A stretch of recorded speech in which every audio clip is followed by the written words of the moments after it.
Executive Director here. I'm excited that you're here for our last Ranger Talk of the season. It should be very interesting, so please give a round of applause for Leif Halvorson. Good afternoon, everybody, and thank you for coming to our final Ranger Talk this afternoon, wrapping up, starting the beginning of the summer season here in a couple of weeks out at Fort Union. So if you get an opportunity, please be sure to stop on out. I'm a summer seasonal ranger. I'm a living historian. I'm involved locally within the, though not directly related to this, the 6th Infantry Regimental Association, which is a military living history organization, which is based around Fort Buford, which is in our area. The American Mountain Men, which is a group of living historians that strive for historic authenticity, and I'm a member of a local group in our area called the Fort Union Muslim Leaders Association. I'm going to do my best to keep things plugging along today. An hour and 15 minutes is what the runtime is going to be. At the end of that, I will say thank you. You may leave if you need to. Otherwise, at that point, I will answer some questions. So I'll try to keep it going. Unfortunately, an hour and 15 minutes isn't enough time to give this a whole lot of justice to our past. So experiencing the fur trade through living history and experimental archaeology. A number of things bring us to interest in the fur trade. Sometimes it's based upon movies that we've seen. I'm pretty sure most of everybody who's in here has now seen The Revenant at one point or another. We've got some other films that have come out. We've had The Mountain Men, and we've got Jeremiah Johnson. And all of these different things has given us some different interesting visual representation of the time period. We see different ways that people have dressed, the different types of things that they have used. And as our interest goes further and further into this, and we want to experience the fur trade not just through its study, but also through action, we look at these things and we begin to ask ourselves, what's all going on here? Because we start to see some things that, well, historically didn't exist until like 1960s, when the Buckskinner movement was beginning to happen. And we get this kind of romanticized notion of the fur trapper who has married the Indian princess, and we start seeing some interesting looking clothing that is put together as well, and some interesting contemporary art that's put together. And we start seeing some of these things and we just go, what in the world is going on? You know, I want to be involved in this, I want to experience this, but you know, where do I even begin to start to understand these things? Is Hollywood giving me a good representation? And what I'm seeing at some of these different rendezvous, is this an accurate depiction of what these men and women look like? Well, where we are going to begin, it's not so daunting, it's research. We're going to talk about that as the beginning of the start of us experiencing the fur trade. And the way we're going to experience this research is, number one, we're going to take a look at journal entries from people who were there at the time. We're going to take a look at things like trade lists, the items that were available that were coming out west. We're going to take a look at period artwork, and we're going to take a look at surviving examples. And as we are looking at all of this, we're looking for a common theme, an acronym that people have begun to use called NUC or NUC, N-U-C, which stands for whatever is normal, whatever is usual, and whatever is common. We will come across some things that kind of stick out at us, but maybe we don't see a whole lot more of that. If that's the case, that's an item or a thing that we might just want to let it stay at the side for right now. We want to stick with what's normal, with what's usual, and what's common. Because if we do that, we know that if we experience that, that is going to be more on par with those men and women actually experienced during the time. So, what did these people look like? Well, we've got a description here from Mr. Osborne Russell in his Journal of a Trapper, written between 1834 and 1843, and this depiction that we are reading is from the area of what is now Yellowstone National Park, in that area. This is where he and the group is trapping. He says, a trapper's equipments in such cases is generally one animal upon which is placed one or two epishamores, a riding saddle and a bridle sack containing 6 beaver traps, a blanket with an extra pair of moccasins, his powder horn and bullet pouch with a belt to which is attached a butcher knife. Still hasn't given us any punctuation yet. A small wooden box containing bait for beaver, tobacco sack with pipe and implements for making fire, with sometimes a hatchet fastened to the pommel of the saddle. His personal dress is a flannel or cotton shirt, if he's fortunate enough to obtain one. If not, antelope skin answers the purpose of over and undershirt. A pair of leather breeches with blanket or smoked buffalo skin, he gives us a comma. Leggings, a coat made of blanket or buffalo robe, a hat or cap of wool, buffalo or otter skin. His hose are pieces of blanket wrapped around his feet. Those were sometimes referred to as wrapping napes. which are covered with a pair of moccasins made of dressed deer, elk, or buffalo skins, with his long hair falling loosely over his shoulders, completes his uniform. He then mounts and places his rifle before him on his saddle. Such was the dress and equipage of the party, myself included, now ready to start. So he's describing some men who have been out west for a while now, okay? Men who have adopted what will become somewhat the norm for those that are engaged in the, not just the fur trade, but those who are part of the westward expansion, what's taking place out west. So we see that type of an individual being described there. We have another one here from John Kirk Townsend from his Across the Rockies of the Columbia. He's talking here about Captain Wyeth accompanied us to a store in the town and selected a number of articles for us, among which were several pairs of leather pantaloons, enormous overcoats made of green blankets, and white wool hats with round crowns, fitting tightly to the head, brims 5 inches wide, and almost hard enough to resist a rifle ball. If that's what your brother would have been wearing, he wouldn't have been injured by that BB gun when you were a kid. Okay? Are these people who have been out west and have been actively engaged in the trapping and those type of things? Not in this case. We see individuals who are going out west. So, they still have the dress of the Eastern style clothing back in civilization, west of the Mississippi. We are west of the Missouri, so we're currently west of west in this neck of the woods at this point. And their clothing hasn't begun to wear out yet. So we see that we have men who are out there. We've sort of got the head-to-toe buckskin type of a look. And here we've got people still with the Eastern-style clothing. They're beginning to transition into clothing that they know is going to be more well-suited for this area, but they're still maintaining some of the Western or Eastern propriety, so to speak. Another one here from Burton Harris from John Coulter, His Years in the Rockies. The trappers wore a colorful combination of buckskin suits, woolen blanket capotes, fur caps, and fur-lined moccasins and leggings. So we're seeing some consistency with some of our descriptions of those who've been out west for a while. Another one here from George Ruxin from Ruxin of the Rockies. The costume of a trapper is a hunting shirt of dressed deerskin, ornamented with long fringes, pantaloons of the same material, decorated with porcupine quills and long fringes on the outside of the leg. A flexible felt hat and moccasins close the extremities. Why is this felt hat flexible? Because it's been rained on so much. The stiffener that's in there has begun to go. This hat looked much different before it went through 3 rainstorms out of Fort Union. It's seen time in the field, and that's what we're seeing happening here. We've got a little bit left of that Eastern style of dress. He still has that wool hat. They haven't begun to have to manufacture some of those yet, at least not with the one that he's seen here. We've got to make sure we talk about Charles Larpenteur. This is from his 40 years of fur trade around the upper Missouri. And the reason why we want to talk about Charles Larpenteur is he was here. He served time at Fort Union and Fort William. Chittenden would tell us they're one and the same, but they're not. Fort William and Fort Union were 2 separate trading posts, and he was actually also at Fort Buford. He was a Fort Sutler there. So it's important that we take note of him because he was here. He says, "Here I am, a regular carter of Fort William, dressed in cow skin," this being a cow buffalo. So dressed in cow skin buffalo pants, a cow skin coat, buckskin shirt, wolfskin cap, red flannel undershirt, and a blue check shirt over that. On the trade list, we see a lot of red flannel shirts, and we see a lot of check shirts, of which the most common colors were red, green, and blue. Another one here from James Kleiman from his Journal of the Mountain Man. Naturally, if some of this mixture, speaking of castoreum, spilled on their hands, so they're talking about the bait that they used to trap the beaver, they wiped it on their buckskins. They didn't stop there, but wiped their greasy hands on their skins after eating, and wiped off the blood when skinning. The resulting color and flavor of the skin was not clean gold of fresh canned hides, but, as Barry says, black. Dirty black, greasy black, shiny black, bloody black, stinky black, black. So these are folks who have been out here quite some time at this point, where the West is literally leaving its mark on them and on their clothing. It has seen so much use at this point. And this one here we've got added because these people didn't always stay out there. They would come back to civilization. That's what we see here from James Hobson's Wild Life in the Far West.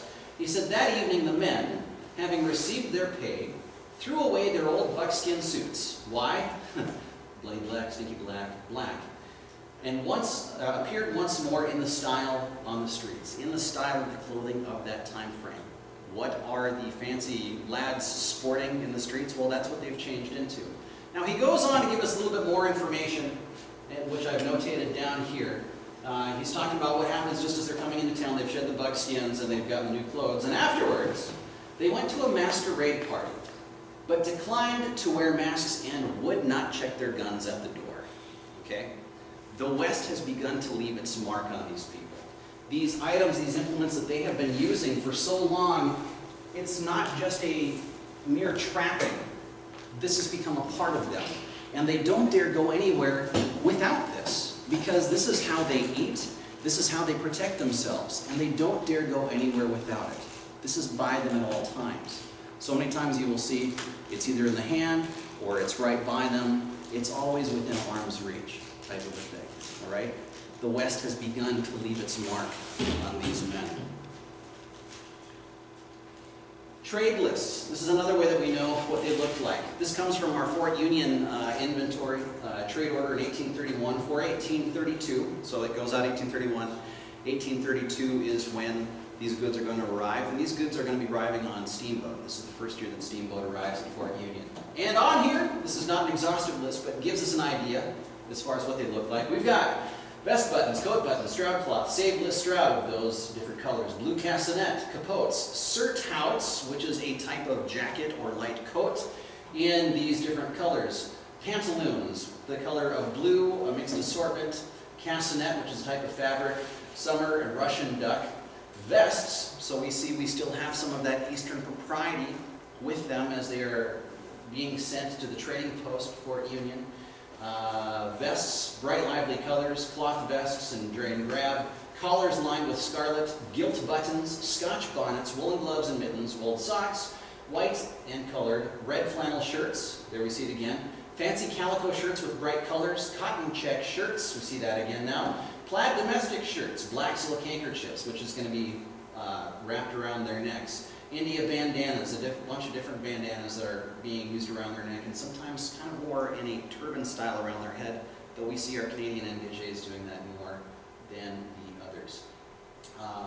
Shawls, paisley shawls, rich bordered shawls, handsome patterned shawls. And these shawls, now if we were in the Southwest fur trade, the women are going to be using these. Okay, the Native women there, the Mexicanos, even the women who are moving out west, going towards Oregon and California. But in the case here, Kenneth Mackenzie, who's the post-bourgeois manager at the time, he leaves a note in the trade list saying that these are being used to ornament the saddles on the ponies that are being ridden.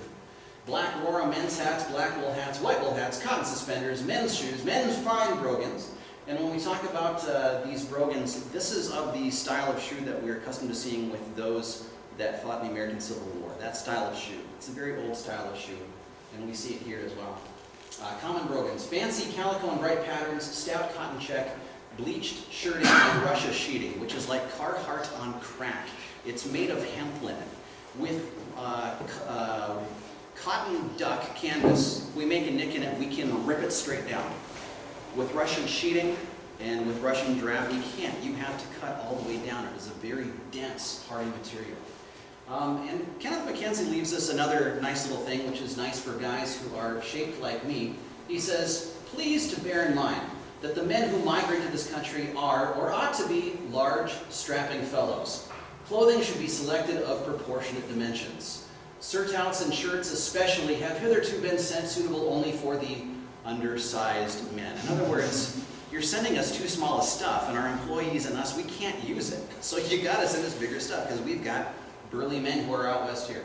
So no, he gives us in the 1831 trade order, 1832. Okay, so we've looked at journal entries, we've looked at trade lists. Now we're going to take a look at some period art.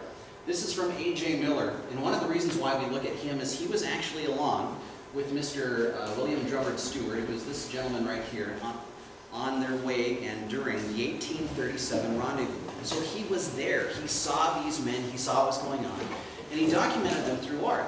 Something we have to keep in mind, Miller ends up taking a number of these field sketches and field colors, and once he gets back home, over the next couple of decades, he will redo these. So for some of these, there are multiple versions of them. The earlier ones we used, probably the closer it's going to be. But even with the ones that he does again in the art studio, which are a little bit more romanticized, we can still glean some useful information from. What's nice about his original sketches is on the back of each one, he wrote a note. He documented what this picture was about. So he gives us the story of this trip through and during the 1837 rendezvous. So this is Breakfast at Sunrise. We know that this is William Drummond Stewart. So some of his clothing he may have picked up along the way. He still has some of that Eastern propriety going on. But they are surrounded by these mountaineers and trappers and hunters that are out here for the 1837 rendezvous. And we pick up on some things. We see the fringe on a number of these guys. We've read about that already. We notice we've got 1, 2, 3, 4, 5. 5 guys that have their butcher knife tucked in the belt behind their back. Okay? We notice that there's a little bit of striping here on the legging here that he's wearing. We've got a little bit of beading here. We see that this hat and this hat, it has seen some use. It's been rained on. Okay? They're coming out of shape. And for some of these guys, their stuff is beginning to wear out. This gentleman here is wearing a wool-eared cap, which is basically a piece of old blanketing or some piece of wool that is looped over, sewn on the edges, and they cut a U-out shape that fits over their head so that they can see. It's also made out of buckskin as well. We see that this gentleman here is wearing some kind of a capote of some sort as well, usually made of blanket, as is this gentleman here. We're seeing that they're eating sitting down. And we've got buffalo hump ribs roasting on the fire. And we see that where they are at, the tribes are there also. They're wandering in and out of the camp where they're at. Now, this is one of the original sketches. This is Bill Burroughs. Bill Burroughs gives us some neat things. We see pucker vamp moccasins that he's wearing. We've got fringing on the leg. The rifle is what is called a full stock rifle. Contrary to Jeremiah Johnson, we're not seeing a whole lot of the half-stock 50 caliber Hawken rifle. Okay? We have a lot of documentation for full stock. So this chunk of wood goes all the way down to the end. 50 caliber Hawken, stock only goes to about here. And then we've got bare barrel. So we're really not seeing that style of a rifle being used. We are seeing the full stock flintlocks being used. He is wearing a wool blanket capote. We know this because here's that black stripe that's on the bottom edge of a lot of those. We've got a pocket here. His hat has seen a little bit of use right up here. We've got a clay stripe. And he's got a feather or some piece of furry woodland creature stuffed in his hat, which was not uncommon to see during that time frame. And also, he's a portly man. But we take a look at his shirt here. It's a calico cloth shirt. Calico cloth is on the trades list. Okay. Another one here, this is one of my favorites, Pierre from A.J. Miller. We're not just seeing what they dress like, but we see some of the equipage as well. Here's our red and white striped blanket. We've got the fringe along the pants again. Here we see that he's wearing a spur.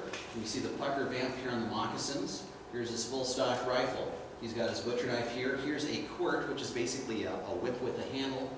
His powder horn and his shooting bag is right here. His hat has seen some use. He's begun to reshape it some. We've got a trade pipe here made out of clay, a couple turkey feathers, furry woodland creature again. Now on his frock coat here, what we take note of is there are not any buttons for closing this. What we do see is 1, 2, 3, 4 leather ties that are using to tie these buckskin coats closed. Keep in mind, this is what Miller sees in this area at this time. So we do have to keep those things in mind. This is one of my favorites, Mr. Pierre. Now, Trapper's Bride. There are 3 different versions of this. And I'm showing you the last one that he completed, which I believe was in the 1850s.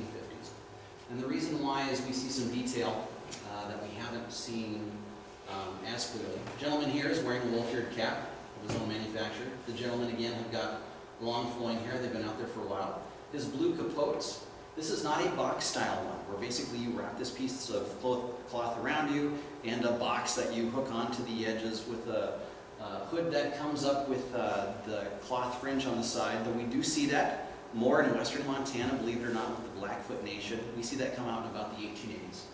But we see here this welt right along the seam. And what that lets us know, this has been tailored. This is made to fit someone specifically. All right? They sometimes were made in different sizes, but it's designed to have a bend here. We see evidence of tailoring going on. We see a haversack here, and while you can't see it so clearly in this image, there are red stripes that are on this. The skins are that bloody black, greasy black, black, black, yet once again This one here of Antoine, this is the second version of this one. We see that he's got his tobacco pouch around his neck with his clay pipe. Again, a full stock rifle. He's got a pistol in his belt. We've got fringe on the arms. Here are those leather ties that we were talking about that's keeping it closed. And here, he is wearing a red wool undershirt. The difference between the red wool undershirts and other shirts is that it basically just had a band for a collar. We don't have this stand-up collar like most of the shirts that we're seeing. That was the way that those are being done. Again, we've got the long hair that is coming down as well. And this right here, you can kind of see it's kind of twisty and jiggly and so on and so forth. That is likely what is called a buffalo tug. When a buffalo is hunted and they've got it, they would take this raw hide while it's still wet, sort of a green hide, and they would cut it into strips and twist it. And it's basically the baling twine or duct tape of the day. And this is being used to go down to connect to his powder horn.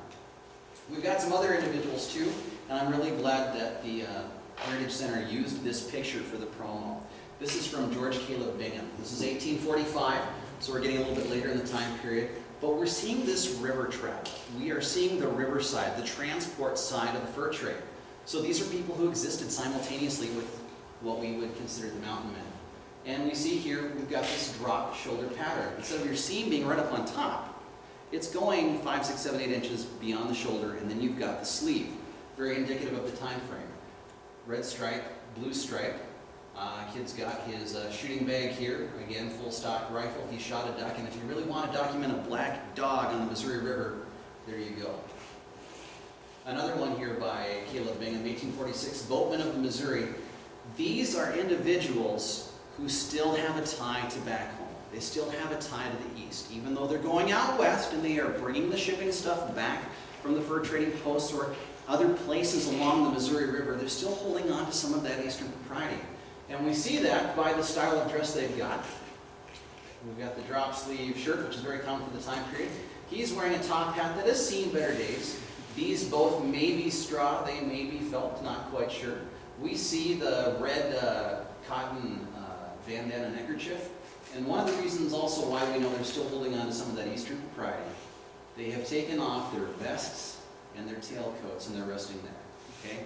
They're on the river. No one's around. We're working. It's hot. We don't have to prove anything to anyone, so we can take that off. Okay? This style here is a very good one to start with. This is also very similar to the style of dress that the Engagés wore at Fort Union, as we'll see here a little bit later on, and 1846, steamboat there in the back. There's a different one here, William Ranney, 1848. Now, while these people are not necessarily fur trappers, they are people who are around during the time of the fur trade. These are people who are going west, Oregon Trail, heading to California, things of that nature. And this is useful because we can see the style of the equipment that's being used, the shovel, the adze. Finally, we've got some pictures for the gals here. We see the style of dress that she has. She's got a shawl here. We see a style of bonnet. The child is wearing moccasins. Because life is rough and cloth wears out, we see that he's begun to wrap pieces of blanket or something around his shins. Why are we doing that? Well, a couple things. One, it protects us. Two, it protects our clothing. Three, it helps keep us warm. They've spent some time here on the trip. And one of the stark realities of the West as well, we've got this grave here. And based upon the size of this grave, we can conclude that this is for a child. The West, we have a tendency of romanticizing. And why wouldn't we? We've got this idea of this untamed, uncharted territory, adventure, and things of that nature. But as beautiful as the West is, she will not hesitate to claim you as her own. And she did that with many, many children, many men, many women. So we look at this and we consider their loss and we consider the hardships they went through. We can be grateful that they did, because if it were not for these brave men and women who, for whatever reason it was, reasons of their own, that they came out west, we have communities like Sidney. We have communities like Williston. With them, westward expansion is possible. This is the style of clothing that we would have seen of people of that time period. Another one here by William Ranney, Advice on the Prairie. We see two distinct different groups of people. We've got all of these folks wearing the style of the East. We've got propriety. This man's got his coat off, but he is still wearing his vest. That would be a proper thing to do. Regular coat here, he's wearing pants and he's got boots on the top. We can take a look at the these shawls, and we might think Southwest fur trade maybe a little bit. We might have to look at where William Ranney was. What specifically is he doing this painting on? And here they've come across this gentleman here who's been out for a while. We see this olive surtout, or kind of a capote that does not have a hood that he's wearing. He is wearing leather breeches or leggings that has fringe. We see that pucker vant moccasin, again, full stock rifle. And he's sharing information with these people. We see kind of a modified Sugarloaf style hat here as well too. Trappers at Fault, 1852. So this is a year after the Reconstruction period that we use for Fort Union, which is 1851. We see the red wool undershirt. We see the buckskins that are fringed, full stock rifles, looks like an American Lancaster pattern. We see that the neckerchief here is being worn kind of turban style. But the real reason why I put this in here is we finally see items that we have not seen yet. We see one here, and we see one here. What we have not seen yet in any of these period paintings is evidence of a canteen. In all of A.J. Miller's paintings that he did of the 1837 Rendezvous, there is but one that shows anything that's similar to a canteen. 1837, 1852. Did that change? Are we seeing more canteens coming across on the trade lists now? Is this nut or nuke? Is this something that's normal, that's usual, that's common for the time period? You're going to have to figure that out as you take a look at those different things. We, of course, have to talk about Rudolph Kurz. It's because of him we know what Fort Union looks like for 1851. You remember the boatmen in the Caleb painting that we talked about? They're still holding on to some of that Eastern propriety. Here we go right here. Very similar style of dress. He's just not wearing his a vest. He's got some kind of drab hat, drop sleeve shirt. He's got a tobacco pouch with a pipe in hand. Pants that are rolled up. He's going barefoot. He's got a knife hanging from here. Next to him, we actually have a fur trader. He's wearing a sash here. He's a person of importance, a person who's got some status. Hat there. He's wearing boots. This is a gentleman who happens to be there, and this is one of the Canadian engagés. And we see that he is wearing leggings. He's wearing the bandana around his head like this. The Canadian engagés were quite commonly the ones that are working on the boat side of things. This is one of Charles Morgan, who was a hunter at Fort Union. The hair is longer. We do note that he is clean shaven. In the Miller ones, we see that there are individuals that do have some facial hair. Mustache, sometimes a little bit of things on the chin. So this concept that they were all clean shaven, well, not necessarily. Some of them were. Some of them had trimmed facial hair. In this case with Morgan, we see him as being shaved. We see that the collar is shorter here, and we see that he's wearing that around his neck. Originals. Ladies, I've got some of these in here just for you, okay? Original artifacts that are from the time period. Here's a young girl's dress from the 1830s. Kind of an interesting shawl covering thing. I don't know what that's called. I'm a guy, so please forgive me for that. Printed cotton day dress. Got like poofy sleeves here.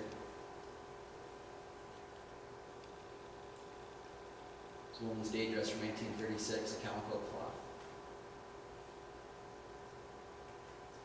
And these are designed to be worn with underpinnings. This one I wanted to add in because this one has the original apron that was found with it.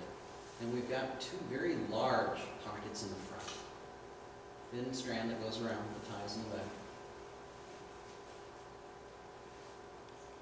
Here's another one. This is somewhere in the vicinity of 1838 to 1842.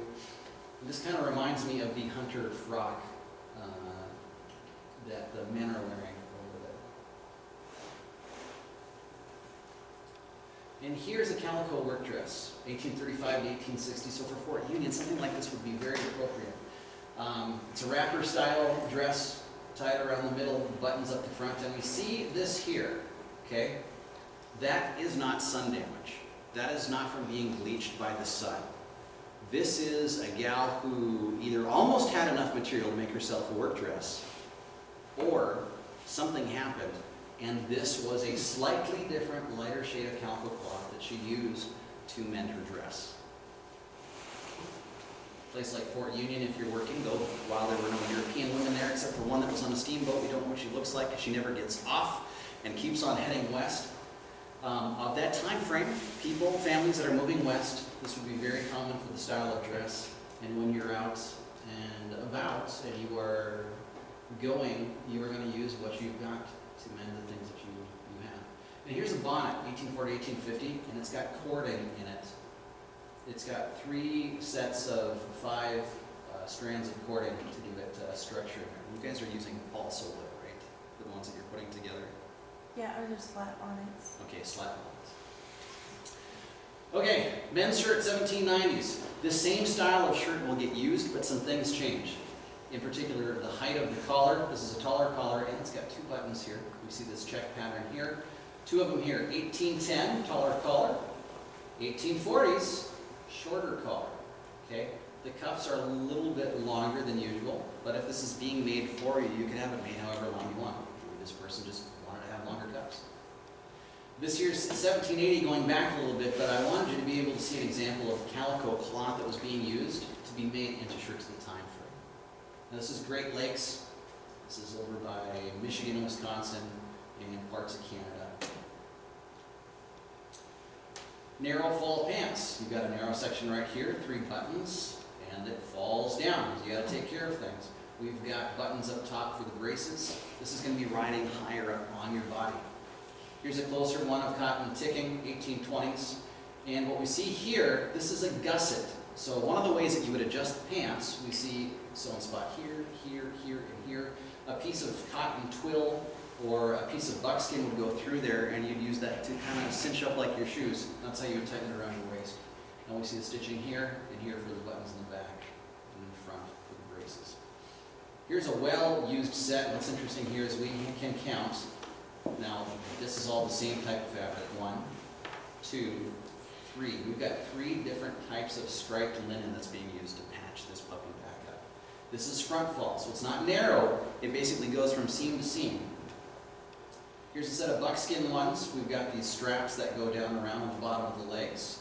And these buttons are probably made with button molds, which is basically a metal ring or a piece of wood. Buckskin is stretched over and tied in the back, and that's how they get them put together.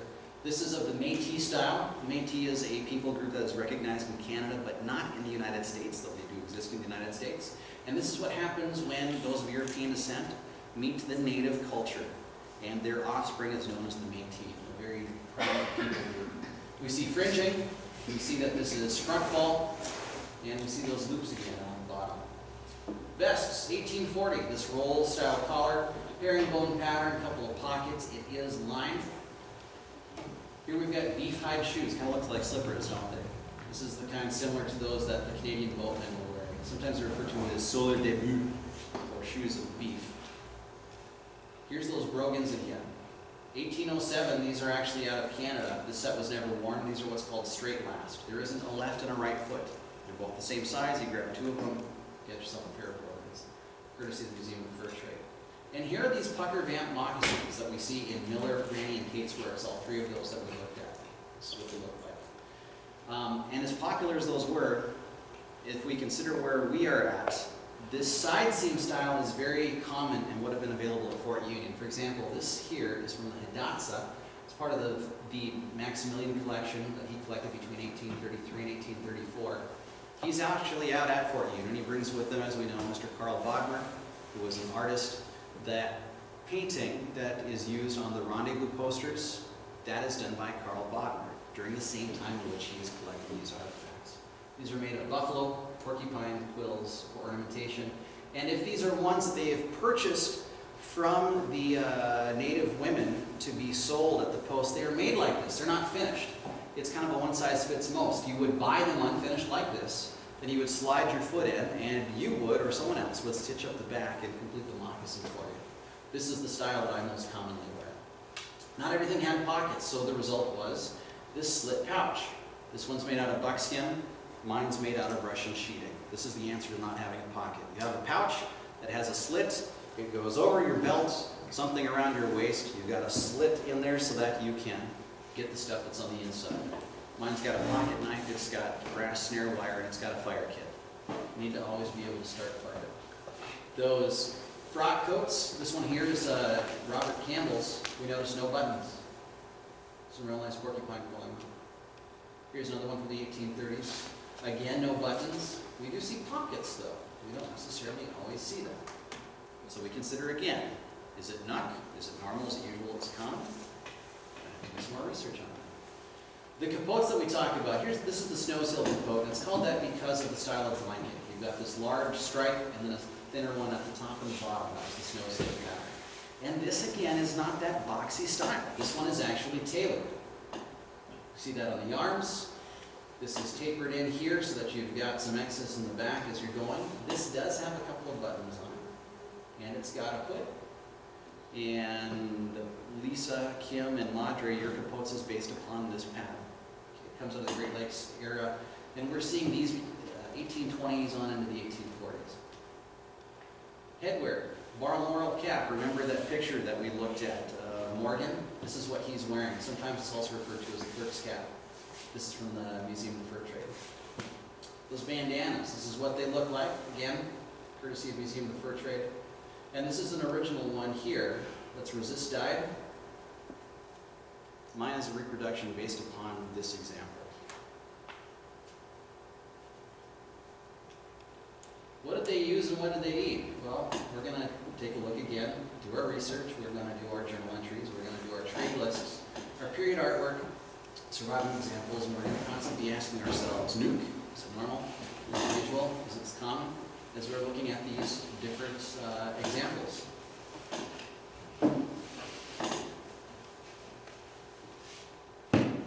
Surviving originals from the time frame.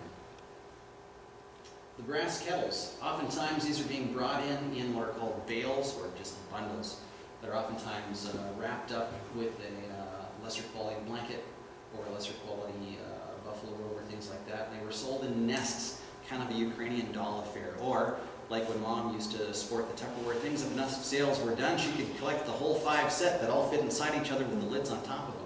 Same type of an idea. It takes up less space and you can have a lot more things available. Our clay trade pipes. We see a mirror. It can be used for shaving. We've got a powder horn here. This actually does have a mirror built in the back of it. Some of them had mirrors. Some of them would have a piece of paper underneath that said something. Is it nuck? No, not so much. These are some of the exceptions to the norm where we see those. Obviously, we're going to want to check out and see what the beaver traps look like. We're going to be portraying the life of the trapper. Abrasive pommel pistols. Brass barrel, these are from England, possibly Ketlands. These would go on the pommel, pressed over the mane of your horse's hair. And then, of course, implements starting fire. What they eat? Well, let's take a look at the examples again from the journals. Russell tells us sheep, elk, deer, buffalo, and bearskins mostly supply the mountaineers with clothing, bedding, and lodges, while meat of the same animal supplies them with food. So wild game. At Fort Union, we also see that ducks are being hunted. There was one guy who's out with curs who has a dickens of a time, has no problem shooting the ducks, but the man can't swim when they keep on falling into the Missouri River. And he has no luck bringing these birds back to him. Denig was a fan of the ducks. We take a look. This is from the 1831 inventory again for Fort Union. We see up here a old slug at alcohol. That's because year 1832, and this is being requested in 1831. 1832 is the year that Congress passes what's called the Indian Non-Intercourse Act, which states you cannot import alcohol out west for use in the Indian trade. Indian trade? They're trading with the Indians, that's why it's called that. So this is before that happens. Now we see a variety of interesting things here, including shrub, which we'll talk about in a minute, but some regular foodstuffs that we've got available here. We've got butter crackers, we've got pilot bread, which is basically a round cracker version of hardtack. We've got flour, we've got dried apples and peaches, butter, we've got ourselves some good old cheese, we've got boxes of raisins, rice, whole bunch of sugar, loaves of sugar, coffee, which is coming in unroasted, we've got young hyson tea, we've got pepper, salt, ginger, cinnamon, nutmeg, allspice, cloves, and mace. And some of these are being used for medicinal purposes, some of them are being used for the manufacture of beaver bait. Those are being mixed in with them to give them a different aroma. For curiosity for the beaver. Shrub. What is shrub? Well, that's the answer to an age-old problem. What happens to men on ships who've been gone to sea who haven't had any citrus? Scurvy, as my friend Jed always says. They discovered that as long as we're giving the men citrus, this helps eliminate the scurvy problem. The U.S. Army, during the 1840s and 50s, The docs that are involved with it, they're saying, look guys, we need to give the men citrus fruit. This is going to help the scurvy problem that our men have got. But the thing was, is the military had just invested all this money into making desiccated vegetables, making it usable to transport, but nukes a whole bunch of the nutrients that are going to keep the men from getting scurvy. And the Army's response is, well, we've got desiccated vegetables, they'll be fine. And the docs say, no, that's not going to work. We need to give them citrus fruit. And the Army says, no, no, no, really, we've got desiccated vegetables, it's going to be fine. And the docs say, no, the men are going to get scurvy. And the Army goes, we've invested the money, desiccated vegetables it is, and the men continue to get scurvy. So, citrus fruit's the way to go. That's one of the reasons why the British were called limeys, because of all the limes that the men are consuming on these ships so that they don't get scurvy. Citrus doesn't last though, but if we juice it and mix it with some nice alcohol, it'll last a very long time. So this is a medicinal drink as well to help keep people healthy, and it helps keep you happy when you're feeling down as well. So, wouldn't it be nice if we could enjoy some of that? Here's the recipe we use. You can enjoy some of the flavors of the fur trade. Putting it all together. So we've begun to experience the fur trade to an extent. We have looked at journals, we have looked at trade lists, we have looked at period art, we've looked at surviving examples, and we've begun to start putting together a set of clothing that we can immerse ourselves in. So we are experiencing the fur trade, and we've decided we're going to answer General Ashley's call to be an enterprising man or woman to ascend the Missouri, but perhaps still we're feeling just a little bit lost, like the lost greenhorn. It's all right. I'm going to help you out a little bit.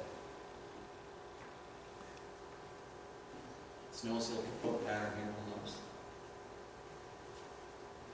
This is all assembled of what we see on trade lists, what we read about, what we see surviving examples of, and period artwork.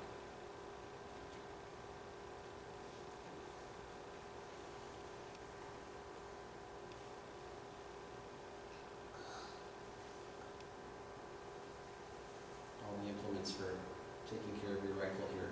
Lead to be cast into the ball with the mold. Powder charger, which was issued with the rifle. This rifle here is from 1790s and the 1820s. They were surplus, they were available for civilian use.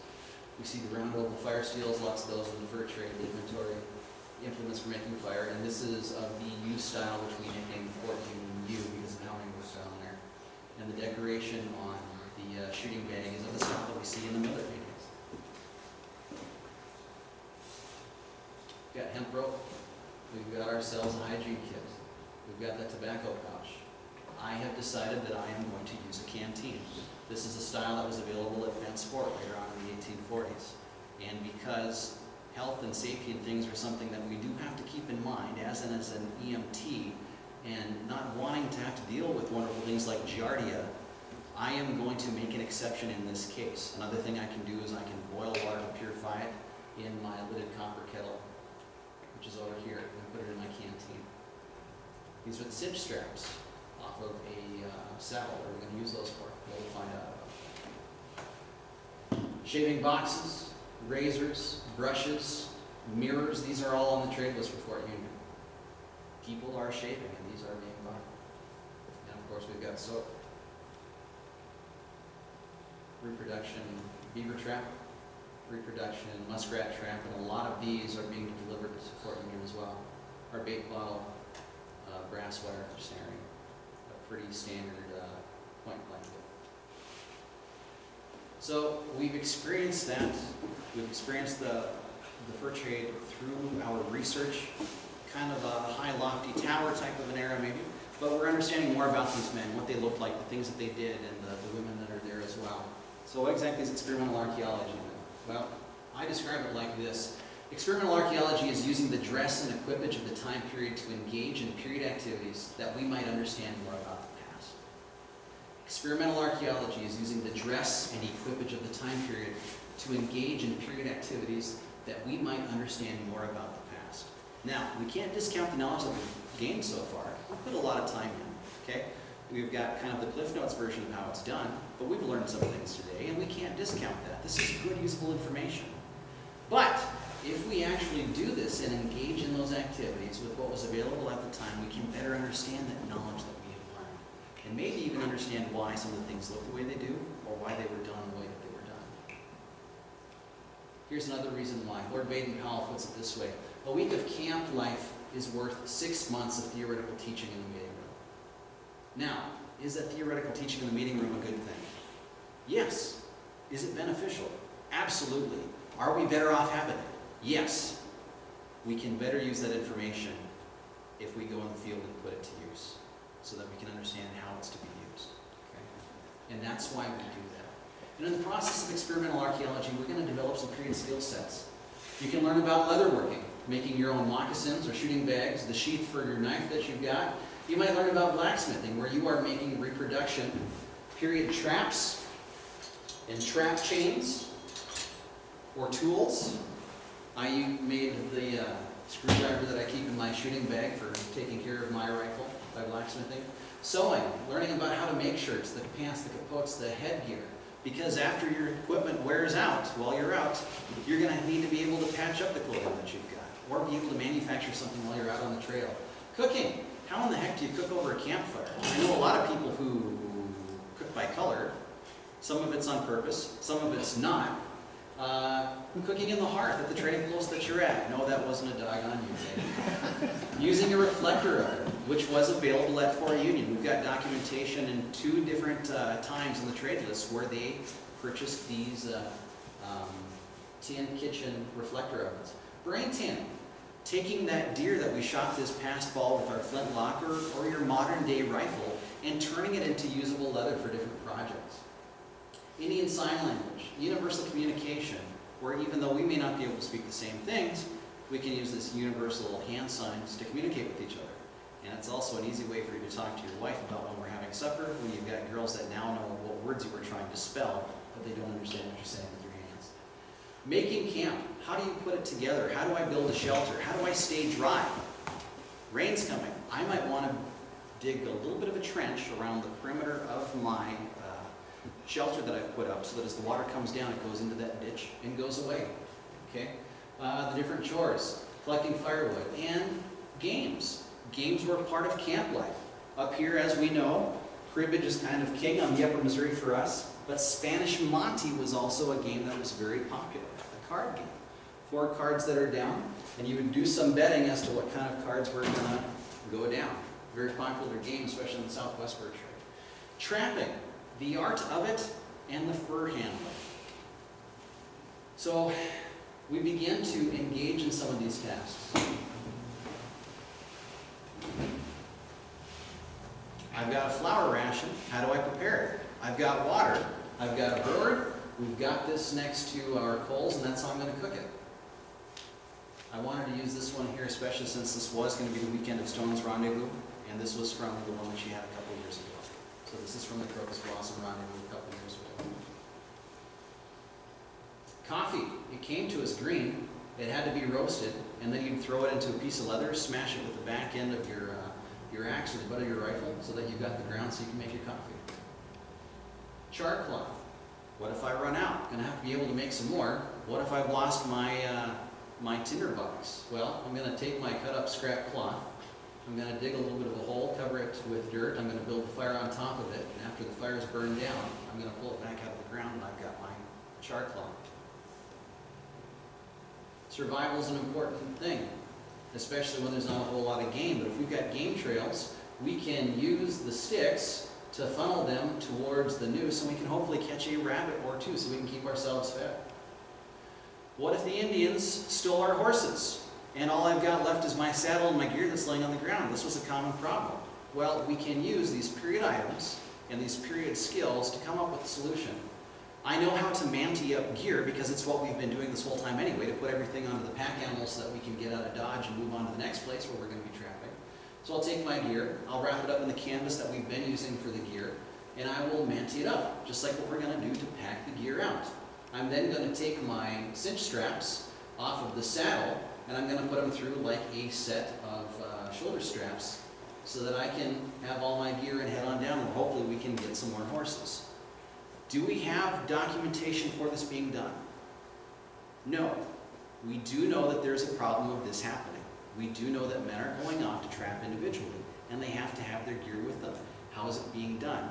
We know that they've got the skill set for packing. We know that they've got the rope. We know that they've got access to the cinch straps. Necessity is the mother of all invention. Is this plausible? Yes.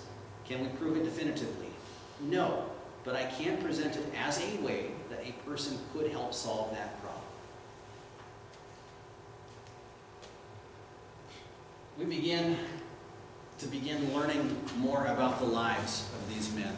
And as we start to learn about trapping, we'll probably start with some period or some modern day equipment.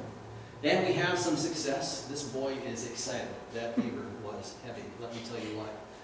And as you are learning more about this, you begin to do period techniques in the garb and the equipage of the time.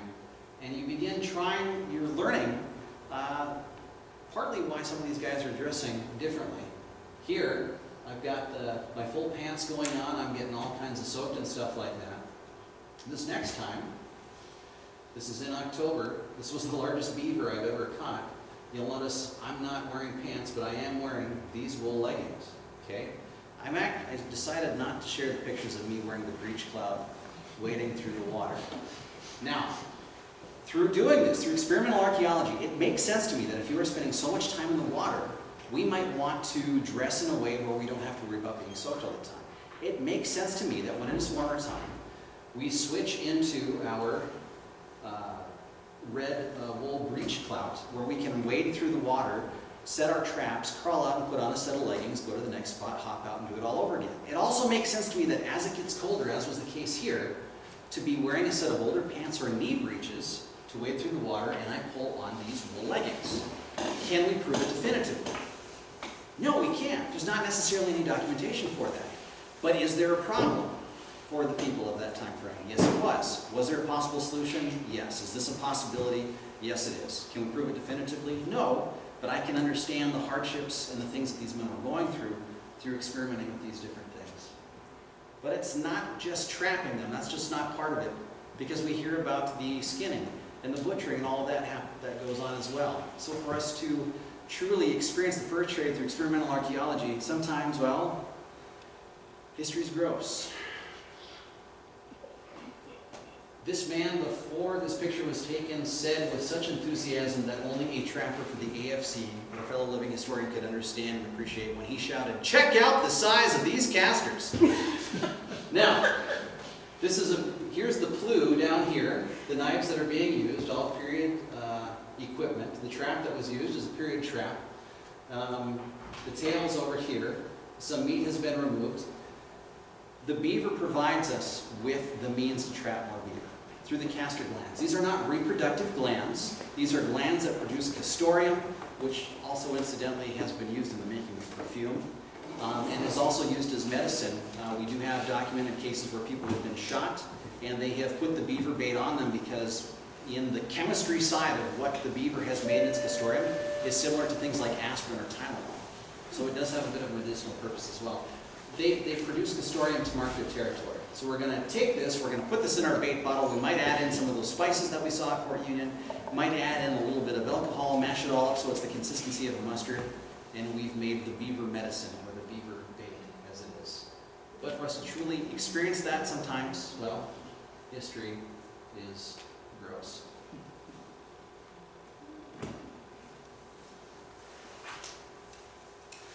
Here we see the full gamut.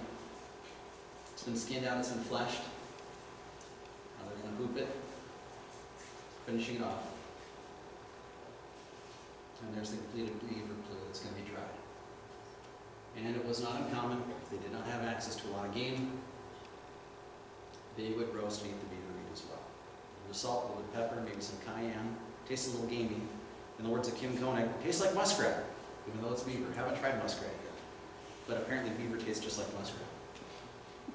So, we are beginning to understand and experience that a little bit more so. We are immersing ourselves into it. We've taken this head knowledge that we've learned in the classroom, and we're now putting it to use in the field, and we're beginning to appreciate what's going on even more.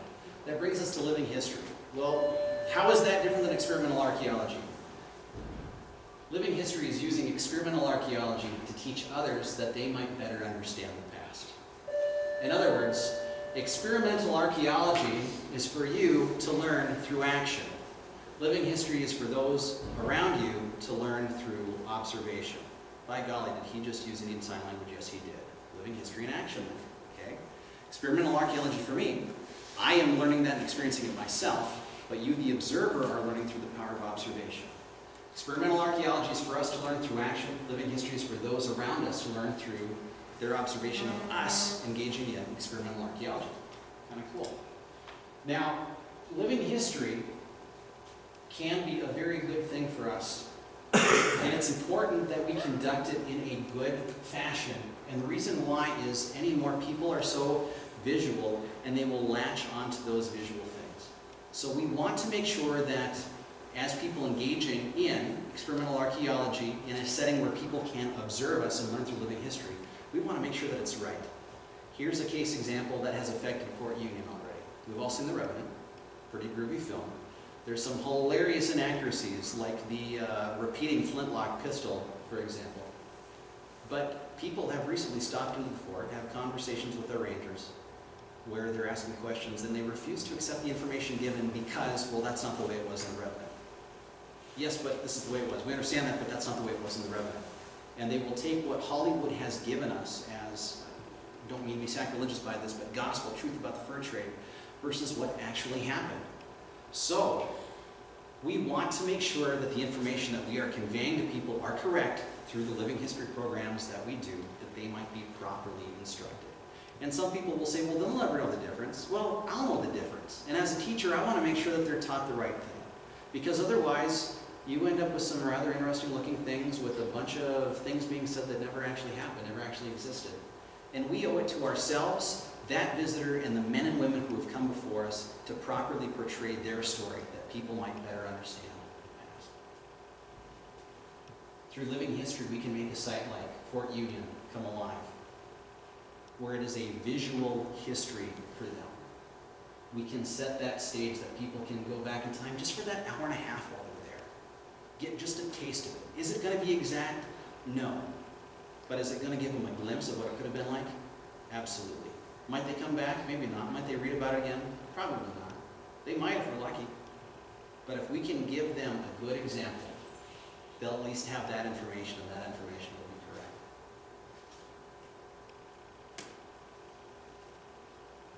This is the man who made the leather for my leggings, Mr. Oliver McCloskey.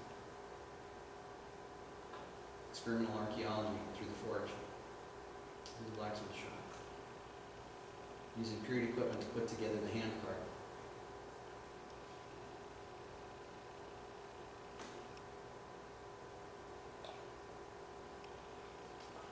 And it's through the dedication and time of people engaging in experimental archaeology who volunteer their time at Fort Union and other places like Bent's Fort and other historic sites that people can actually experience just for that short period. And these are the people that make that all possible.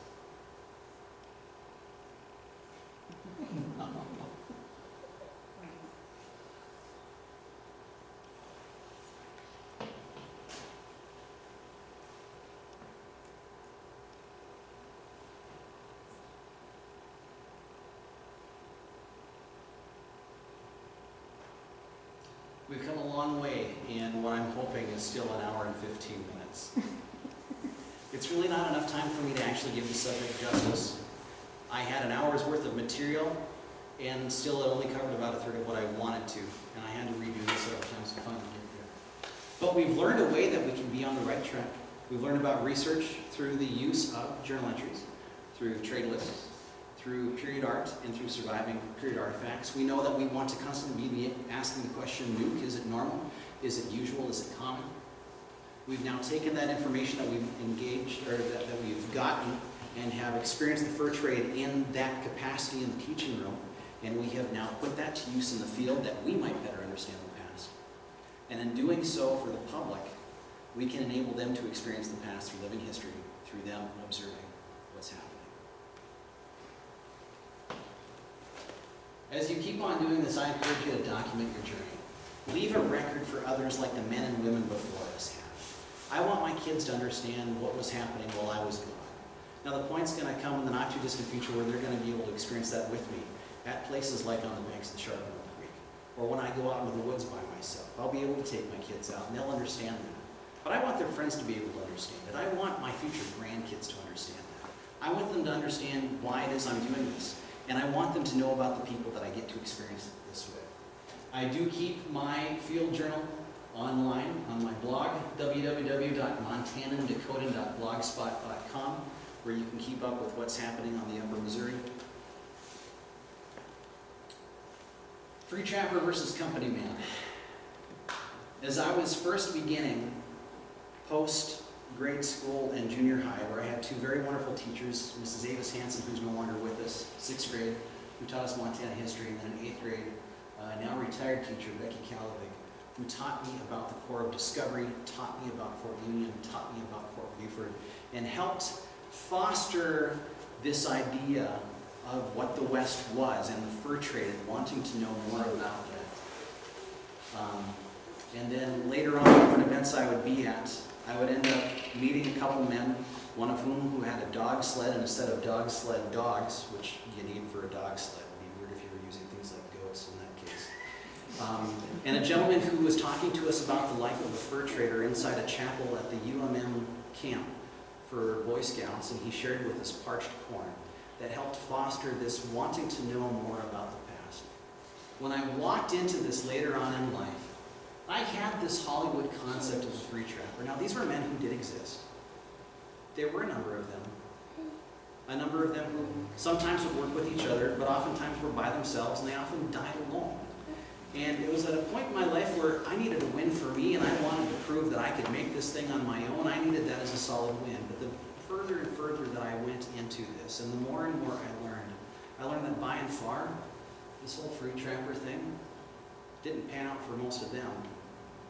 And the truth of it is, most of these trappers, they were company men working for the AFC. So my encouragement for you is, as you go through this, don't go it alone. Be involved. There's a reason why most of these trappers were part of the company. There were people that you could count on and depend on. And the same way that that was the case then, as you experience this today, you get to experience that as well through the men and women that you rub shoulder to shoulder with as you engage in experimental archaeology and share that knowledge through people at places like Fort Union, through living history. All that time that we get to enjoy with each other. We're not so lost anymore. We're going to keep on going. I'd like to ask you to come and be a part of the history of Fort Union. Not just the head knowledge, not just the theoretical learning, which is good, not just the experimental archaeology where we are using the period equipage and a period dress to perform period tasks that we might better learn about it.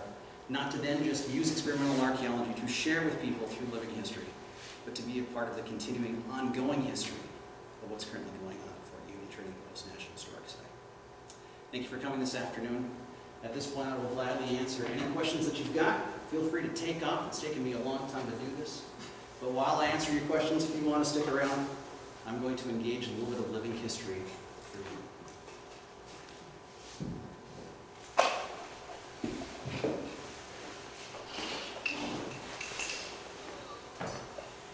Any questions off the top of your head? Yeah, Leif. Yes. One of the things I saw throughout that was the trade knives or the knives that were in there. Yes, sir. I see on Facebook guys that are presenting the trade knives on this thing. The difference between the pins and the big rivets.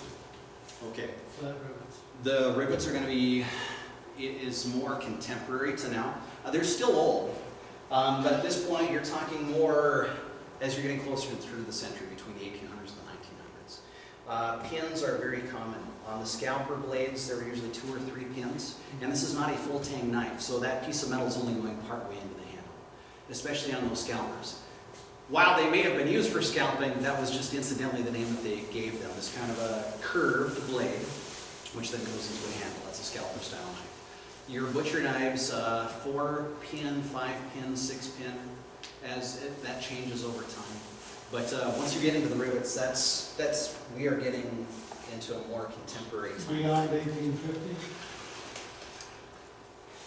Yeah, there might be some. I would have to look into that more.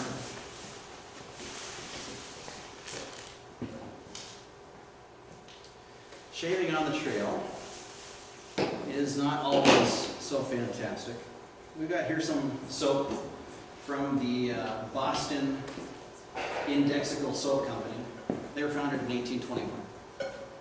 But the soap that I'm going to be using, believe it or not, is Muggs soap that you can actually still get at the drugstore today. The company's been around since the 1840s. We've got our razor box.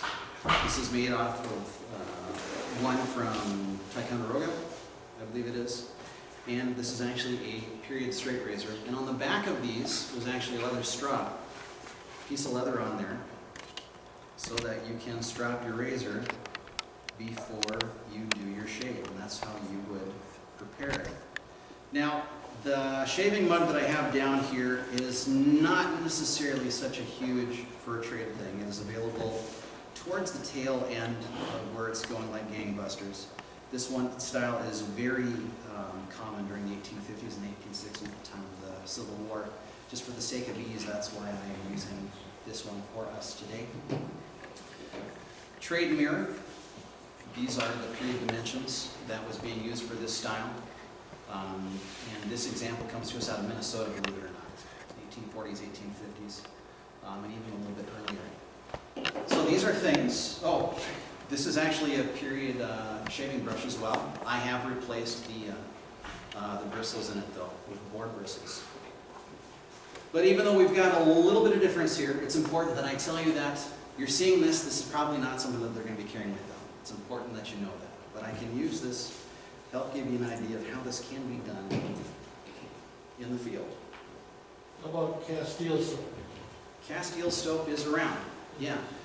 Yep, and one of the nice things about Castile soap is that it has the power to lather in hot or cold water and in salt water or fresh water.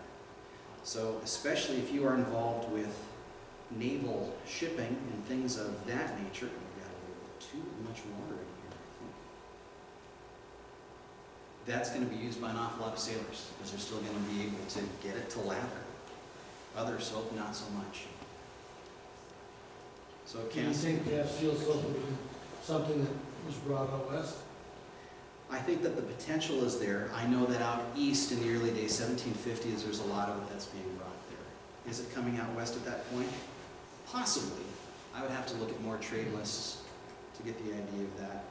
I would suggest taking a look at fur trade lists for the Great Lakes region, because it's going to get there first before it gets out here.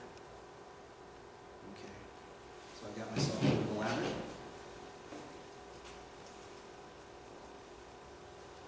This isn't necessarily the most fantastic, but neither it is when you're out in the field. So I'm going to do one side of my face at a time.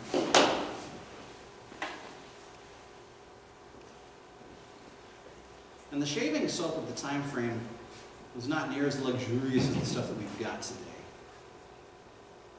It behaved differently.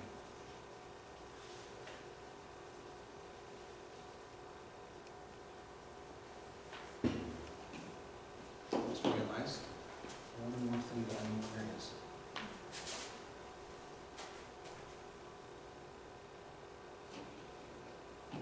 This is a wedge style because it looks like a wedge. Later on in the time period, we get into what's called hollow ground, semi-hollow ground, full hollow ground. In this first pass, I'm going to go with the grain.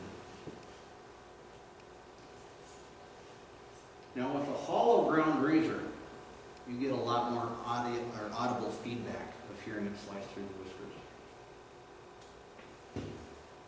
So especially if I'm on my way to a rendezvous, I'm probably going to want to spruce up a little bit. I might still have be sporting some facial hair, but I definitely want to trim up.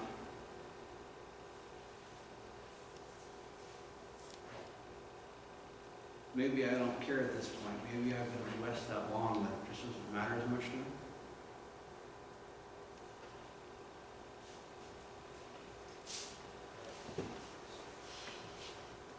But if I'm hoping possibly to catch the eye of someone who might be there, it would not be a bad decision for me to clean up.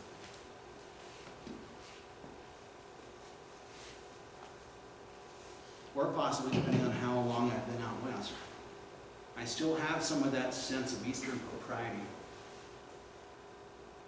or we see with the painting that Bingham gives us of the Missouri River Bullpen. They still have their frock coats, they still have their vest, but while they're working, they've taken them off, because at that point, they've got nothing to prove to anyone. And I've been out and working, and I don't need to prove anything to anyone. But when I get the opportunity,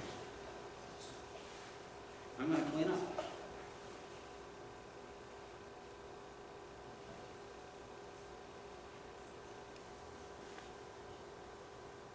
My wife is going to be happy,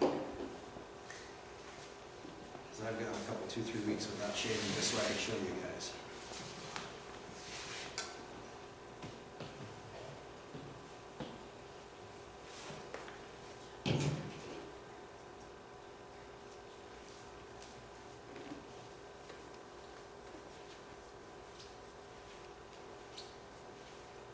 The brushes that we have today, contemporary ones, are a lot bigger in diameter than this. So it's a lot easier to build more lather.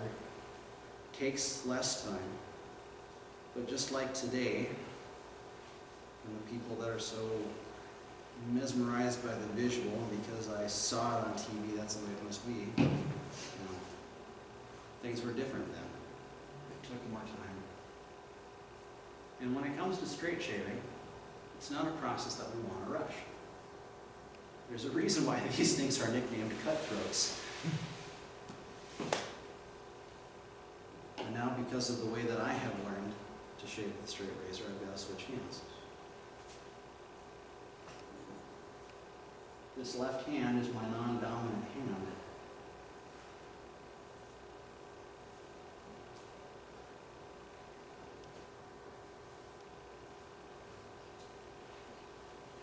Some of these mirrors were not this big.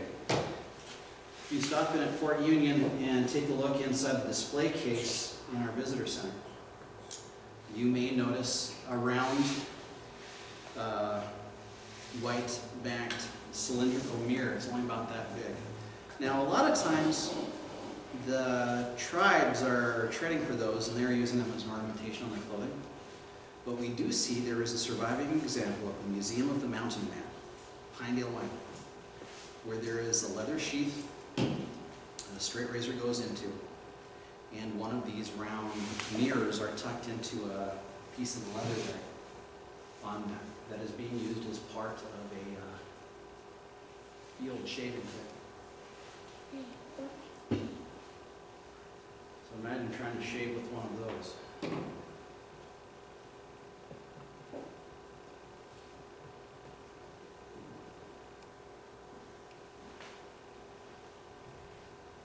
And again, this is part of experimental archaeology, what I am doing right now and engaging in. For me, as a person who's actively doing this, using the period equipage of the time, that I might better understand the past. And for you, the observer, you are learning through living history. You are getting to see this thing happen right in front of you. So we have two things taking place simultaneously. You want to make sure that you practice these skills so that you're comfortable when you are engaging in these tasks in front of the observer who's come to learn more about the past. Otherwise, talking and shaving at the same time, probably not a good idea.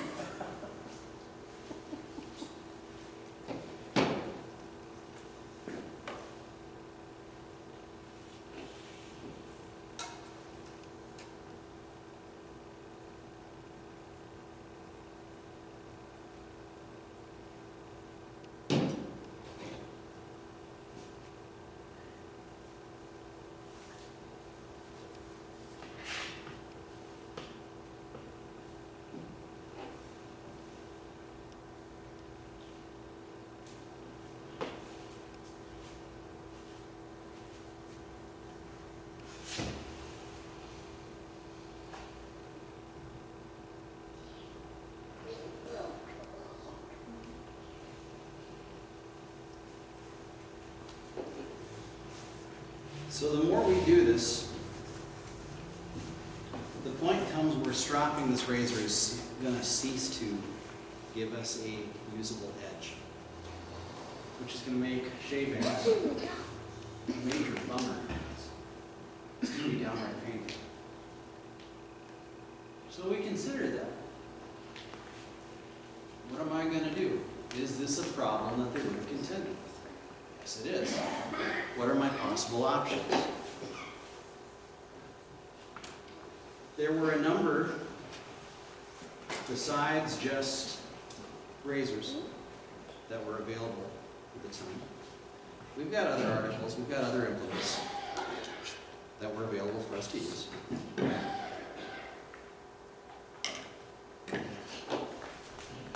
Something that we might actually have on us.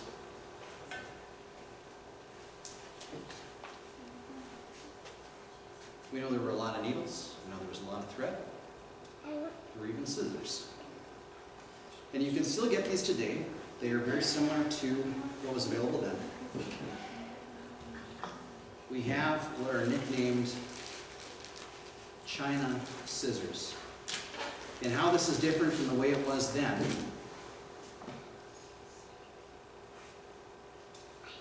is that the handles were done reverse. The way they're made today, the handle goes up on the inside and out. On the originals, they went out and then in.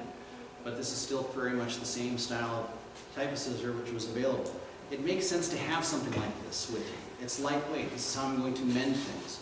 Not just my clothing, but other implements and part of the equipment that I'm using. It's not a unitasker, it's a multitasker. So another option, once my razor gets used up, as far as trimming up, I can use my scissors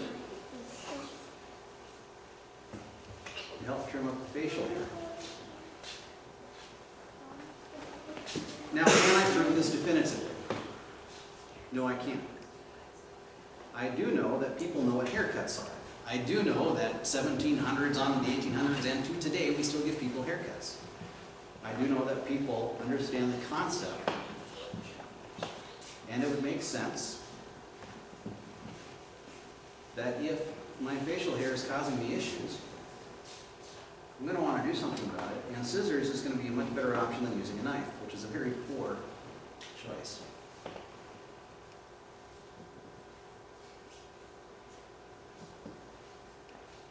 I know that's a possibility. And so that's one of the things that I will do as well. Now, this is not ideal. This is not as good of a shave as I'm going to have if I'm at a post or in some place that is more civilized, but it is a way that I can still maintain my Eastern propriety while I am out in the field. Keep myself cleaned up. Experimental archaeology for me, engaging in the task with period equipage, period colonial time frame that I might better understand it, through the action for myself, living history for you, learning through observation of the task being done. In a nutshell, that's what's going on. Any questions? Thanks for coming out today, guys. Really appreciate it.